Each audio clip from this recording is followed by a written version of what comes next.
Mabuting balita.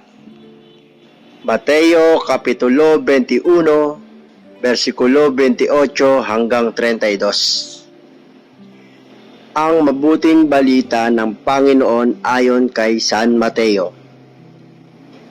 Noong panahong iyon, sinabi ni Jesus sa mga punong saserdote at matatanda ng bayan, "Ano ang palagay ninyo rito?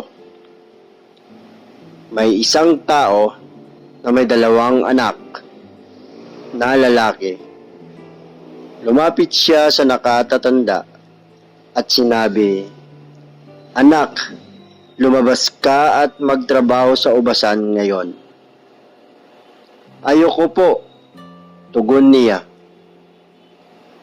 Ngunit nagbago ang kanyang isip at siya'y naparoon. Lumapit din ang ama sa ikalawa, at gayon din ang kanyang sinabi. 'Opo,' tugon nito. Ngunit hindi naman naparoon. Sino sa 2 ang sumunod sa kalooban ng kanyang ama?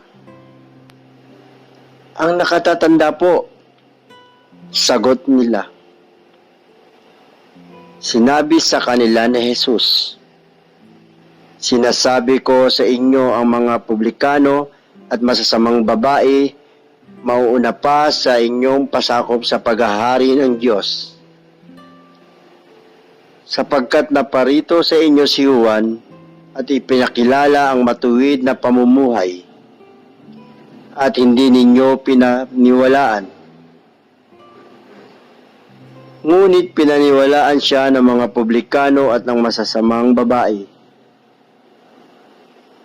Nakita ninyo ito, subalit hindi pa rin kayo nagsisi at naniwala sa Kanya."